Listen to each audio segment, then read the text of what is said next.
사랑을 알 수 있을까? 예수님 그분을 만나면 사랑을 할 수 있을까? 사랑하는 일 그분은 알고 계실 거야. 참 행복한 일이란 걸. 사랑을 할 수 있을까? 예수님 그분을 만나면 사랑을 할 수 있을까? 사랑하는 일 그분은 알고 계실 거야. 참 행복한 일이란 걸.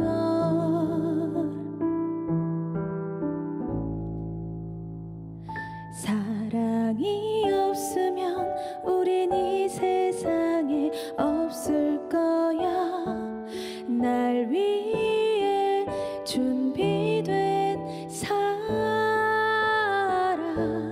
예수님 그 사랑 알려주시리.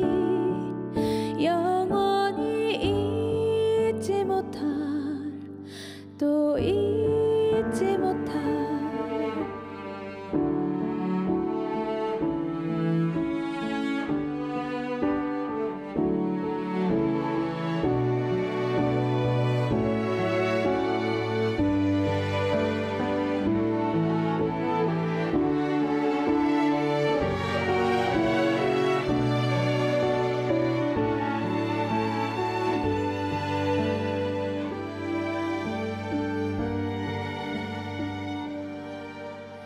사랑을 알 수 있을까?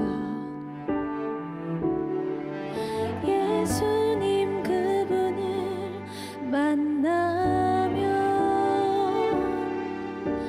사랑을 할 수 있을까?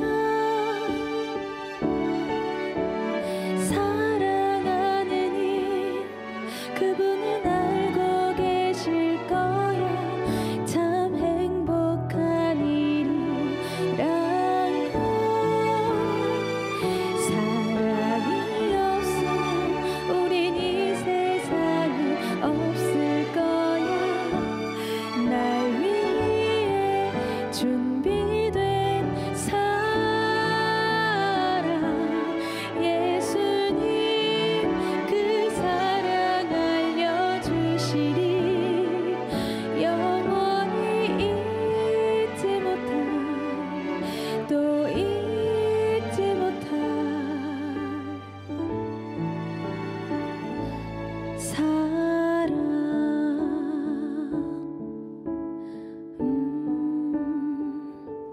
사랑.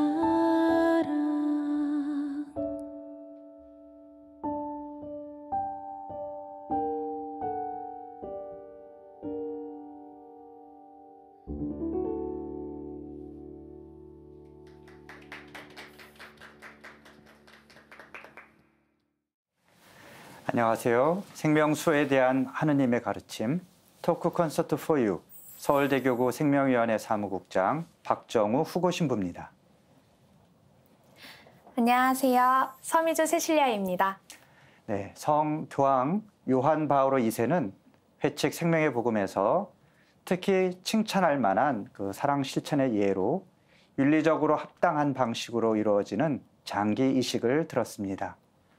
프란치스코 교황님 역시 장기 기증을 형제애적 행위이자 하느님에 대한 선물이라고 표현했는데요. 하느님께로 돌아가는 최후의 순간에 또 다른 꺼져가는 생명을 살리는 나눔이야말로 숭고한 사랑의 결정체일 것입니다.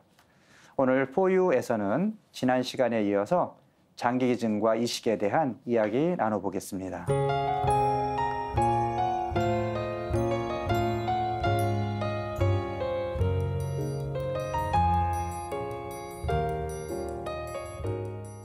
우리 그 한마음 운동본부에 이제 생명운동센터가 있고 오래전부터 여러 가지 장기기증 운동을 해오셨잖아요. 네. 장기기증을 우리나라가 그래도 예전에 비해서는 좀 많이 하고 있다라고 지난 시간에 얘기를 하셨는데 네. 실질적으로 그러면은 장기기증이 지금 어느 정도 수준이고 그리고 환자에게 장기 이식이 이루어지는 그 어떤 비율이라 그럴까요? 그 정도가 어느 정도 되는지 현 실태에 대해서 좀 설명 좀 부탁드릴게요. 네, 일단 장기기증 희망 신청자 수는 이제 지난 시간에 제가 158만 명이라고 네네. 이렇게 말씀을 드리고 과거에 비해서는 굉장히 많이 네. 증가한 수치다라고 말씀을 드렸는데요. 사실 우리나라 전체 인구 규모로 따지자면은 한 3%에서 4% 정도밖에 그렇죠. 그 안 정도밖에 안 되거든요. 되네요. 네. 예. 그런데 이제 미국 같은 나라는 59% 정도 된다라고 해요. 네. 사실 장기기증 희망 서약은 이제 생명나는 문화를 이제 확산시키고 단단하게 다지는데 굉장히 네. 중요한데요. 그렇다면 우리가 이 생명나는 문화로 만든다고 하면은 사실 우리가 그 10명의 사람이 있다라고 하면 하다못해 한 5명에서 6명은 나는 거기에 대해서 긍정적이야 라고 해야 그 네. 문화가 형성이 그렇죠. 되는 거잖아요. 그래서 우리나라에서도 이렇게 한 과반수 이상의 사람들이 난 장기기증에 대해서 좋은 뜻이 있어라고 얘기를 할 정도로 우리가 모집을 해야 되지 않을까라고 얘기들을 하고 있는데요. 지금 뭐 상황에서는 정말 20에서 30%라도 되면은 네. 너무 좋겠다라고 얘기를 하고 있습니다. 그렇군요. 네. 그리고 또 작년에 뇌사로 장기를 실제로 기증하신 분이 478명이셨는데요. 네. 그런데 우리나라의 장기이식 대기자가 이제 3만 5천 명이 넘거든요. 네. 굉장히 이제 턱없이 부족한 네. 상황이죠. 그리고 이제 한 나라에서 이 나라가 얼마나 장기기증이 이제 활성화되어 있는지 알아보는 그 수치로 인구 100만 명당 이제 몇 명이 기증을 했는지를 이제 보는데요. 네. 이제 세계에서 가장 활발한 나라가 이제 스페인입니다. 네. 그래서 한 49명 정도가 이제 인구 100만 명당 네. 기증을 하고 있고 또 미국 같은 경우에는 39명, 38명 이렇게. 그럼 우리나라는 100만 명당 몇 명 정도 되는 거예요? 우리나라는 한 9명 정도 이렇게 되니까 굉장히 많이 네. 부족한 상황이죠. 그렇죠. 네. 그런데 이제 아까 제가 스페인이 가장 세계에서 활발하게 한다라고 말씀을 드렸잖아요. 근데 사실 스페인이 우리나라하고 인구 규모가 굉장히 비슷해요. 그리고 과거에는 우리만큼이나 장기 기증을 안 했다고 하더라고요. 뭔가 특별한 일이 있었군요. 제도를 네. 바꾸고 나서 이렇게 정말 세계에서 가장 활발한 나라가 되었는데 네. 우리나라는 장기 기증 희망 신청을 내가 원했을 때 하게 되잖아요. 네. 그런데 스페인은 제도를 어떻게 바뀌었냐면은 모든 국민이 잠재적인 그런 이제 그러니까 기증자로 기본적으로 기증하겠다. 네, 이제 모든 사람이 별도의 신청을 하지 않아도 다 이제 기증자라는 가정으로 이렇게 제도를 바꾸고 나서 굉장히 이제 문화 자체가 바뀌게 된 그렇게 거죠. 제도를 바꾸기까지도 많은 노력이 좀 있었을 것 같아요. 그거를 모든 사람들이 그래도 수용을 해야 네. 우리는 앞으로 그렇게 제도적으로 하겠다 이게 동의가 되는 거잖아요. 예, 그래서 우리나라도 너무 이제 뇌사 기증률이 낮다 보니까 이 제도를 좀 도입하면 좋겠다라고 많이 얘기를 하고 있는데요. 아무래도 그런 사회적인 그 인식도 좀 변화가 돼야 되고 뭐 윤리적인 문제는 없는지 이런 것도 또 검토도 해야 되고 이래서 조금 시간은 걸릴 것 같습니다. 네, 그러니까 우리가 발상의 전환을 한다면 지난 시간에도 그런 얘기가 나왔지만 어차피 내가 뇌사는 이제 죽음을 맞이하는 상태고 그럼에도 불구하고 내 신체 일부가 다른 사람의 생명을 살린다라고 하는 그런 긍정적인 면을 또 강조하는 그런 어떤 문화를 좀 확산을 시키면 좋겠다 이런 생각이 드네요. 네, 정말 필요합니다. 네. 또 아까 전에 말씀하셨지만 장기 이식을 기다리는 환자분들이 3만 명이 지금 넘게 계신다고 하셨는데 그럼 그거는 순서가 이렇게 정해져 있는 건지 궁금하고요. 그게 또 국가에서 관리를 하는 건지 어떻게 정해지는 건가요? 그러니까 우리가 그 내사자로부터 장기를 수혜받기 위한 그 제도는요, 내사자로 대기자로 등록을 한다고 저희가 합니다. 그래서 사실은 이제 국가에다가 이걸 등록을 하는 상태인데요. 모든 장기별로 그 장기에 등록하는 거에 점수화를 하고 있습니다. 예를 들어서 간장 같은 경우는 사실은 간장은 그때 간 이식을 못하면 바로 사망하실 수가 있어서 간의 상태를 응급도라는 기준으로 해서 환자를 분류를 합니다. 그래서 응급을 얼마나 응급하냐 의학적으로 그걸 점수화로 이제 그 환자의 검사 결과 수치에 따라서 그 응급도를 정하고 그다음에 체중이 또 얼마나 차이가 있냐, 또 그다음에 대기 기간은 얼마나 있느냐 이런 것들을 다 고려해서 모든 장기별로 그 장기가 가지고 있는 특성을 다 배려한 상태에서 등록 순위에 점수화를 해서 환자가 이제 받을 수 있도록 돼 있기 때문에 사실은 어떻게 보면 굉장히 투명해진 거죠. 네. 그럼 장기 기증을 할 때 이제 그 장기 이식을 하는데 몇 시간 만에 이루어져야 하나요? 그 드라마에서 보면은 의료진이 막 아이스박스를 네. 들고 뛰잖아요. 네, 맞아요. 사실은 저도 이 일을 하기 전에는 그게 완전 퍼포먼스처럼 보여질 수도 있습니다만은 실제 뇌사자로부터 장기를 적출해서 그 수혜자에게 장기가 이식되는 시간까지를 우리가 허혈이라고 합니다. 그래서 허혈 시간을 최소한으로 줄이는 것이 수혜자에게 장기 이식을 하고 나서 예후가 좋은 그 결과를 가져오기 때문에 의료진 입장에서는 굉장히 열심히 뛰는 상황이 벌어집니다. 그래서 사실은 제일 빠른 시간 내에 이식을 해야 되는 것이 심장 같은 경우는 적출 시간으로부터 4시간. 그래서 수혜자가 이식을 받았을 때가 보통 6시간 이내여야 된다고 하고요. 그다음에 폐장 같은 경우는 한 6시간, 간 같은 경우도 12시간.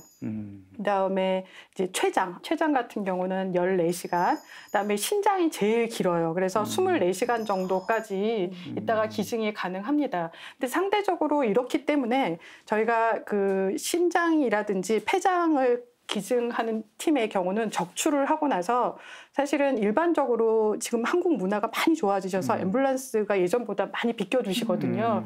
근데 사실은 이렇게 비켜주신다 하더라도 저희가 이제 그 교통 체증 시간에 물리면 사실 잘 안 돼요. 그래서 저 같은 경우도 지방에 적출을 갔다가 그 고속도로 편입하는 시간까지 경찰에서 우리가 흔히 말하는 그 선도해 주신다고 하잖아요. 그래서 선도 차량 경찰차가 오셔서 고속도로 입구까지 뚫어주신 경우도 실제 있고요. 그다음에 이제 그 얼마 전에 뉴스에서 보면 KTX를 멈췄다 뭐 이런 얘기가 있는데 그런 얘기들이 왜 그러냐면 그 허혈 시간을 줄여서 수혜자에게 좀 더 빠르게 가도록 하기 위해서 사실 저희가 이제 다른 장기에 비해서 유난히도 그 심장이나 폐장 같은 경우는 비행기라든지 기차 중에서도 우리가 이제 SRT, KTX 이렇게 고속 열차를 많이 이용하는데요. 그 시간대까지 뛰어가서 맞추지 않으면 그 차를 탈 수가 없기 때문에 사실은 의료진들끼리도 힘이 되게 많이 드는 작업을 해서 들고 막 뜁니다. 그래서 뛰어서 먼저 하나 가면 우리끼리 농담하는 걸로는 뛰어서 거기 가서 막 멈추고 있어 막 이렇게 얘기를 하는 경우도 있습니다. 그래서 사실은 그렇게도 해주시고 국내에서 유일하게 심장 이식 같은 경우는 헬기를 국가에서 지원해서 후송할 수도 있도록 해주시는 지원 제도가 있습니다. 그래서 사실은 국가에서 생각하는 것보다는 좀 더 많은 장기 이식이 효율적으로 그리고 안전하게 기증할 수 있도록 지원을 많이 하고 있는 편입니다. 자, 우리가 보통 장기 기증하면 지금까지 이제 고형 장기 쭉 우리 신체의 모든 그런 거의 모든 기관들을 이제 뇌사시에 기증할 수 있다고 그랬는데 우리 지난 시간에 잠깐 조혈모세포 이야기가 잠깐 나왔어요. 그리고 제대혈이라고 하는 것도 사실 다 한자라서 뭐 이렇게 금방 떠오르지 않는데 제대혈 기증 또 조혈모세포 기증이 사실 어떤 건지 또 어떻게 사용되는 건지 좀 설명 좀 부탁드릴게요. 예, 일단 조혈모세포 기증은 그 조혈모세포부터 먼저 설명을 드릴게요. 지난 시간에 설명드렸다시피 피를 만드는 엄마세포라는 뜻이고 이 엄마세포 덕분에 우리가 매일같이 건강한 혈액이 만들어지는 거거든요. 그런데 이제 뭐 백혈병과 같은 혈액 질환자들은 이 엄마세포가 자꾸 병든 혈액을 만들어내기 때문에 이제 증상이 심해지면 사망에까지 이를 수밖에 없습니다. 그러면은 이런 환자들은 아예 병든 엄마세포를 그 환자의 몸에서 싹 죽이고 그리고 건강한 엄마세포를 기증을 받으면은 이제 완치도 가능하거든요. 근데 문제는 우리가 헌혈도 같은 혈액형끼리 주고받잖아요. 조혈모세포는 조직척화성 항원형이라는 유전자 타입이 일치하는 사람한테서 기증을 받아야 됩니다. 그런데 이게 일치할 확률이 굉장히 희박하거든요. 원래 이제 가장 그 유력한 사람이 아무래도 내 가족일 테고 그 중에서도 내 형제자매가 가장 유력해서 그 수치가 한 25% 정도거든요. 그렇다면은 내 형제자매가 한 4, 5명은 있어야지 그 중에 한 명이 나랑 맞는 거잖아요. 유전자가 맞아야 되니까. 예. 네. 그런데 저도 이제 외동아들을 키우지만 요즘에는 워낙 이제 자녀 수도 많지 않고 이러다 보니까 타인한테서 기증을 받아야 됩니다. 근데 타인 간에는 보통 한 2만 명 중에 한 명이 네. 나랑 맞는다고 하고 아주 희귀한 타입 같은 경우에는 5만 명 중에 한 명꼴로 그러니까 5만 맞는다고 명이 하더라고요. 내가 기증하겠다고 했을 때 그중에 맞는 사람 한 명을 그쵸. 찾아야 있다 이거죠. 네, 그러니까 네. 가능하면 많은 사람들이 기증을 네. 해줘야 네. 예, 치료할 수 있는 그런 사람을 찾을 확률이 높아지는 거죠. 예. 네, 근데 그 과정이 좀 궁금해요. 이제 한마음운동 본부에서 조엘 모세프 기증 받으러 여기저기 다니는 거를 제가 많이 봤는데 그러면은 나는 이제 조엘 모세프 기증을 하겠습니다라고 거기다 서약을 하는 거죠. 네. 장기 기증 같은 경우는 사실 굉장히 쉽게 네. 기증 신청이 가능해요. 그 신청서만 작성을 하면 네. 되는데 조혈모 세포 같은 경우는 그 조직적가스 항원형이 맞는 사람한테서 이제 기증을 받아야 된다고 했잖아요. 그럼 그 검사를 혈액으로 하거든요. 그래서 내가 조혈모 세포를 기증하길 원한다면은 신청서 하면서 작성뿐만이 동시에 아니라 혈액 검사도 네, 혈액 검사를 위한 채취를 이제 네. 해야 됩니다. 거기서 직접 피 뽑는 건가요? 네, 그래서 신청할 때 네. 피를 이제 뽑아야 되고 그렇기 때문에 이거는 대면으로 해서 네. 예, 저희가 대면 행사를 통해서밖에 모집을 할 수가 없어요. 네. 네, 그러면은 이제 그리고 또 이제 나이도 굉장히 중요해요. 신청을 네, 하실 때는. 저도 예전에 했다가 나이 많다고 네. 거부당한 아무래도 네, 아픈 상처가 저희가 그냥 있습니다. 예, 네. 쉽게 생각을 해보면 전 하고 싶었어요. 저는. 네, 예, 그럼요. 네. 예, 그 마음을 알죠. 예. 우리가 아기들은 살짝만 이렇게 손이 비어도 금방 네. 아물잖아요. 그런데 어르신들은 좀 네, 안 어르신들은 살짝만 비워도 그 네. 아무는데 굉장히 수일이 네. 이제 걸리잖아요. 그렇기 때문에 이 세포 조혈모 세포잖아요. 네. 그렇기 때문에 신청은 만 40세까지만 네. 기증의 희망 신청이 가능합니다. 예, 그래서 어쨌든 그 연령대 분들이 기증 희망 신청을 하시게 되면은 그 정보는 국가 데이터뱅크에 저장이 네. 되고요. 이제 나와 유전자 타입이 일치하는 환자가 나타났을 때 그때 가서 기증을 하시는 거고 기증하는 방법은 이제 많은 분들이 골수 기증이라고 그래서 네, 지난 시간에 제가 뭐 척추에서 뽑는 줄 알았는데 그게 네, 아니라 엉덩이뼈. 엉덩이뼈다. 네, 엉덩이에서 뽑고 심지어 저 그런 얘기도 들었어요. 골수니까는 뇌에서 뽑냐고. 그렇죠. 골자라는 네, 말이 네. 전혀 그렇지 않고 아니고. 예, 지금은 이제 헌혈하는 방식으로 네, 이제 예. 피해서도 뽑을 수 있다라는 거죠. 네, 네. 말초혈에서 이제 헌혈로 기증을 하시게 되고요. 그리고 이렇게 기증한 조혈모 세포는 완전히 사라지는 줄로 아시는 분들도 있는데 2주에서 3주면은 다시 다 생성이 되거든요. 네. 그래서 기증자의 건강에 큰 내가 남을 위험 때 없이 줘도 내 몸에서 다시 그게 다시 우리가 생겨난다는 헌혈을 거죠. 반복적으로 할 수 있듯이 네. 조혈모도 다시 생성이 됩니다. 그럼 실제로 백혈병 환자한테 내가 이제 주는 거잖아요. 그쵸? 그러면 실제로 내가 그 줄 때는 병원에 가서 네, 병원 뭐 이제 해야 되는 기증을 거죠? 할 때는 병원에 이제 입원해서 기증을 해요. 근데 헌혈 해보신 분들은 아시겠지만 일반적인 헌혈은 뭐 한 15분 정도밖에 네. 걸리지는 않는데 성분 헌혈은 이제 좀 시간이 오래 걸리거든요. 왜냐하면은 우리가 일반적인 헌혈은 전혈이라고 해서 모든 피의 그 혈액 성분을 다 기증을 하는 거거든요. 그런데 우리가 원하는 성분만 이제 모아서 이제 헌혈을 할 수가 있어요. 그래서 일반적인 이제 헌혈 베드 옆에 이제 기계가 하나 있어요. 그래서 내 혈액을 그 기계에다가 통과를 시키면은 조혈모 세포만 걸러주게 되거든요. 네. 그리고 나머지 혈액 성분은 필요가 없기 때문에 다시 내 몸 안에다가 네. 넣어줄 거예요. 네. 근데 이 시간이 이제 보통 한 3시간에서 4시간 네. 정도가 소요가 돼요. 네. 그런데 병원에 입원은 뭐 짧게는 1박 2일, 길면은 이제 3박 4일 정도 입원을 하게 되는데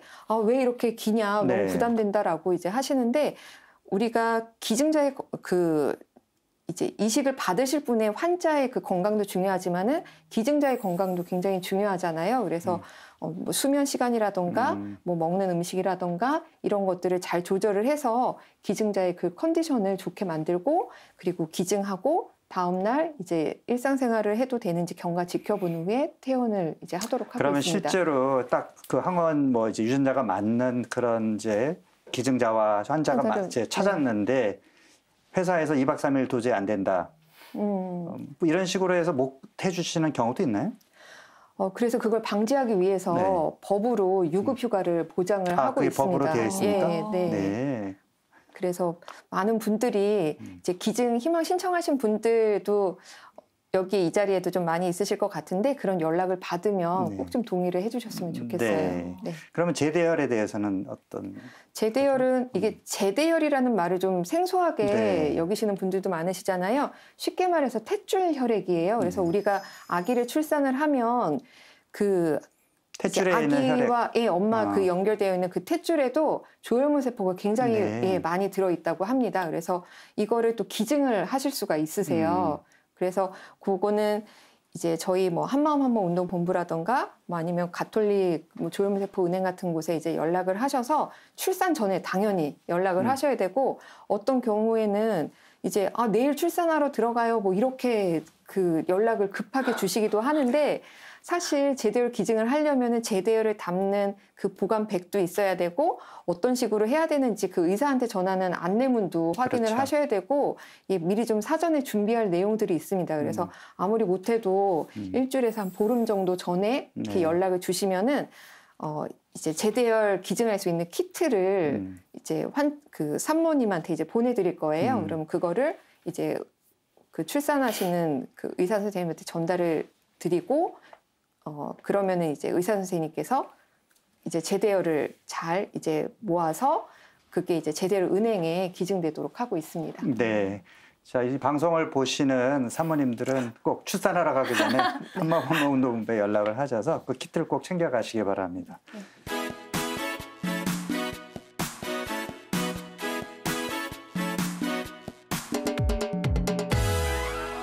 자, 장기이식으로 한 생명을 살리는 거 중요한데요. 그만큼 또 중요한 것은 어떤 경우에서든지 사실 사람 생명과 관련된 것이기 때문에 윤리적으로 이루어져야 된다. 이거 굉장히 중요한데 이 장기이식의 윤리 문제, 윤리적이어야 된다라고 할 때 무엇을 우리가 우선적으로 고려해야 될지 누가 말씀해 주시겠습니까? 제가 네. 말씀드리겠습니다. 우선적으로 생명 존중과 네. 그리고 자유로운 동의가 될 것 같아요. 사실 우리 인간은 그 목적 그 자체이지 수단이 될 수 없잖아요. 그렇죠. 그렇기 네. 때문에 어떤 한 사람의 그 생명을 다른 사람의 생명을 위해서 희생시킬 수는 없다고 이렇게 봅니다. 그렇기 때문에 장기는 그 매매의 대상이 될 수 없고 그 가족 간의 기증을 할 때에도 좀 약간 그런 강요받는 네. 어쩔 수 없는 그런 상황도 이렇게 말씀을 하셨는데 그런 거를 다 배제하고 그리고 또 내가 나는 뭐 돈이 필요해서라던가 뭐 어떤 나의 그런 환경적인 그런 요인도 고려하지 않고 정말 그 본인의 자유로운 의지 내가 정말 이거를 진짜로 원하는가? 라고 이제 동의할 수 있는 이런 여건에서 하는 것이 중요한 것 같고요. 그리고 사실 우리가 의학이 많이 발달을 하다 보니까 생명과학이 많이 발달을 하다 보니까 이런 장기 이식에 대한 윤리적인 문제도 점점 더 많아지는 것 같습니다. 그래서 지금 당장은 아니지만 곧 조만간 우리가 정말 이런 문제를 진지하게 생각해 봐야 되지 않을까라고 이제 제가 생각하는 거는 그 이종간 이식. 왜냐하면은 지금 뇌사 기증자도 많이 적고 하지만은 이식을 필요로 하시는 환자들은 점점 늘어나고 있잖아요. 그러니까 이종간 이식이라고 하면은 어떤 동물의 장기 이런 거 말씀하시는 거죠? 네. 과연 정말 그 다른 종의 그러니까 동물에게서 윤리적으로 그게 인간이 이용한다는 것이 좀 받아들일 그런 수 것들이 있겠는가? 이제 용납될 수 있는가? 이거 여기에는 윤리적인 문제가 없는가? 이런 얘기도 나올 수도 있고요. 그리고 또 우리가 그 사람한테서 기증을 받는데도 우리 몸에 이제 장기들이 또 있잖아요. 뇌라던가 뭐 생식이라던가 뭐 이런 거를 기증을 할 때는 또 전혀 문제가 없는지 이런 부분도 실제로 그런 기증도 이루어진 적이 있나요? 뭐 뇌는 딴 사람이 되는 거 아닙니까? 다른 사람의 뇌를 이식받으면? 실제로 뇌를 이식을 지금 하고 있지는 않지만 뇌를 이식 뇌에 대해서 연구하시는 선생님들은 우리가 이제 치매라든지 알츠하이머 같은 것들을 통해서 그럴 가능성에 대해서 연구이기 거죠? 때문에 네. 최근에 뇌은행이라고 해서 네. 기증을 실제로 이제 받고 있습니다. 그래서 그런 부분들에 대해서 사실은 우리가 이제 어떻게 내 뇌를 이렇게 생각하지만 네네. 그런 것들이 발전이 될 때 사실은 우리가 이제 뭐 요즘에 최근에 더 문제가 되는 치매 같은 것도 연구에 네. 좀 더 적극적으로 될 수가 있고요. 아까 이창원 선생님 말씀하신 이종장기에 대해서 근본적으로 저도 이제 신자로서는 반대를 하지만 그 의학적인 측면에서 보면 저는 또 이제 간호사로서 이 일을 해야 되는 사람으로서는 사실은 이제 건강한 그 기증자분들이 점점 없어지는 상황이거든요. 기증자라는 표현이 참 그런데 네. 우리가 이제 고령화 시대에 들어가면서 뇌사자 역시도 고령화가 되면 장기를 기증할 수가 없는 상황이 놓이게 됩니다. 그렇게 됐을 때 물론 생명 연장을 위해서 무조건 이식을 해야 되냐? 물론 그 부분에 대해서 오히려 아이러니할 수 있지만 주어진 생명을 이렇게 저희가 노력해서 또 연구를 해서 발전할 수 있다라고 한다고 하면 그 부분에 대해서는 연구가 계속돼야 된다고 생각을 하고 제대열이 그런 면에서 굉장히 의미가 있는데요. 네. 제대열 같은 경우는 조혈모 세포와 그 줄기 세포가 원래 같이 있습니다. 네. 그래서 조혈모 세포하고 줄기세포가 그 안에 있는 것에 더 의미가 있는 것은 사실은 그 아이가 그 제대열을 기증했던 아이가 문제가 생겼을 때 유전적으로 이런 문제가 생겼을 때 그걸 찾아서 기증도 받을 수 있지만 네. 또 그 안에 제대열 안에 있는 그 우리가 조혈모 세포는 또 그다음에 줄기세포 같은 경우는 거부 반응을 일으킬 수 있는 원시 세포가 좀 적은 편입니다. 그렇겠죠. 그래서 그 원시 세포가 기본적으로 거부 반응이 적다 보니 일반적으로 했던 기증보다는 훨씬 더 유전 질환이라든지 뭐 뼈에 골수에 이런 데 문제가 있는 환자들의 치료에도 굉장히 적극적이기 때문에 그러니까 적극적이라는 표현보다는 잘 치료가 될 수 있어서 사실은 제대열 세포의 기증 같은 것들이 적극적으로 그러니까 기증이 된다고 하면 천주교에서 말하는 어떤 이식에 대해서 위배되지 않고 기증할 수 있는 좋은 방법이라고 생각합니다. 장기 기증은 이제 장기 기증을 공여자 본인뿐만이 아니라 이제 죽음을 받아들이는 가족의 입장도 이제 충분히 고려가 돼야 되잖아요. 그래서 장기 공여자의 이제 장례 절차가 좀 궁금해요. 사실은 이제 장기 기증을 동의받는 것보다 더 중요한 것은 저는 그 가족이 기증을 통해서 그 가족이 뭉치는 힘이라는 걸 많이 느낍니다. 마지막 순간에. 기증자가 사랑을 받는 경우도 있고 사실 뭐 사랑을 받지 않은 환자도 있습니다. 느껴요. 그게 느껴지는 게 사실인데 문제는 그분들이 돌아가시는 시점에서 가족들이 그 환자를 중심으로 해서 구심점으로 모일 수 있는 그것이 기증에 또 제가 봤을 때 어떤 희망 같은 것처럼 나타나는데요. 기증하기 전에 저희 병원에서는 이게 병원마다 물론 이제 그 방법은 다른데 저희 병원의 경우는 신부님들이 계시기 때문에 환자 가족들이 이제 병자 성사를 원하시면 실제 병자 성사를 할 수도 있고 세례를 받기 원하시는 경우는 할 수 있고요. 또 뭐 천주교라 그래서 천주교만 되는 건 아니고 스님들이 오시면 예를 들어 잠시 또 이렇게 예배처럼 볼 수 있는 상황들도 다 마련을 해서 마지막 이별 예식을 굉장히 중시합니다. 그 이별 예식은 사실은 내사자가 수술실로 옮기기 전에 가장 중요한 시점이에요. 그 시점을 보고 있으면 가족들끼리 그동안에 있었던 이야기, 그다음에 내가 못했던 이야기, 이렇게 사실 저도 저희 애한테 평상시엔 쑥스러워서 사랑한다 이런 말 참 못하는데요. 그 순간에 손을 잡고 가족들끼리 나누는 이야기들을 하시고 나면 정말 화해된 느낌으로 수술실로 보내시게 돼요.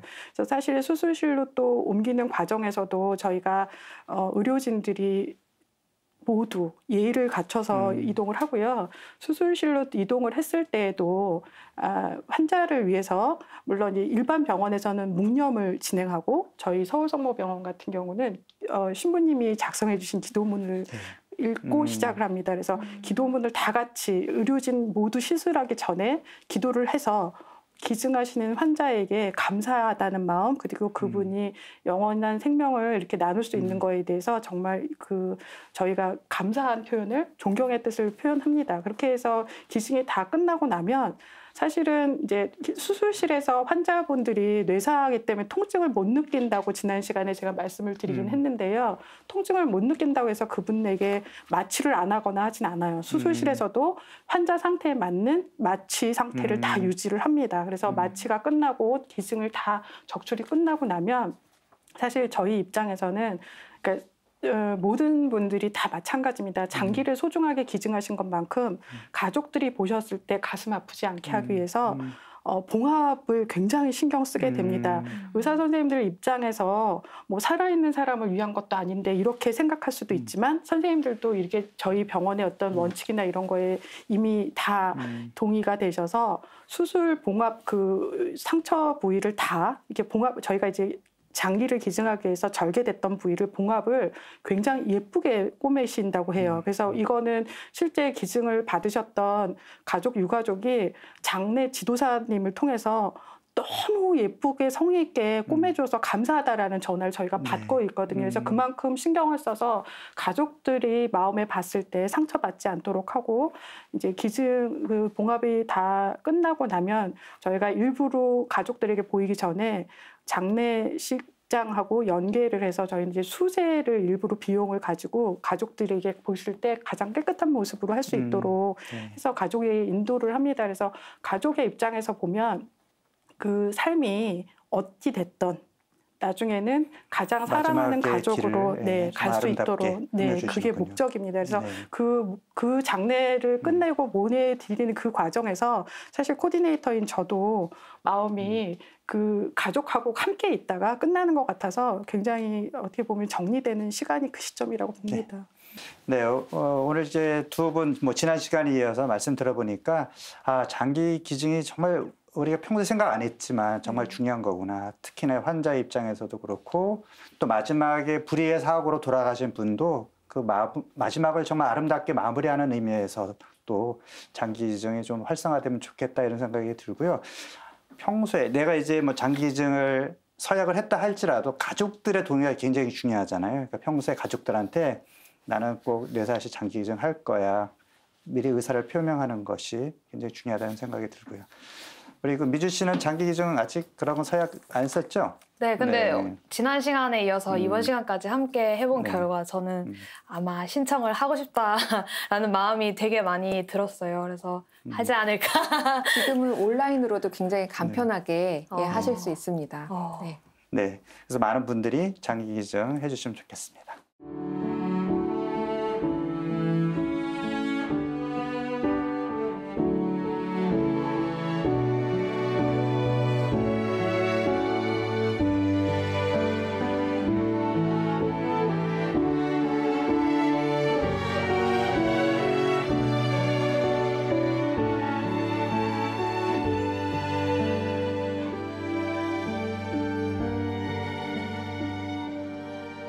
네, 장기 기증은 꺼져가는 생명을 살리는 숭고한 사랑이자 우리를 위해 돌아가신 또 고난의 주님께 드리는 선물이라고 할 수 있죠. 이 세상에서의 짧은 소풍을 마치고 주님께로 돌아갈 때 나의 마지막까지 이웃과 형제들에게 생명으로 나눠줄 수 있다면 그것도 축복일 것입니다. 장기 기증이라는 축복의 서약에 많은 분들이 동참해 주시기 바랍니다. 오늘 함께 해주신 이창하 팀장님, 김영숙 자매님 감사합니다. 네, 토크 콘서트 포유 저희는 새로운 생명 이야기로 다음 이 시간에 다시 찾아뵙겠습니다. 고맙습니다. 감사합니다.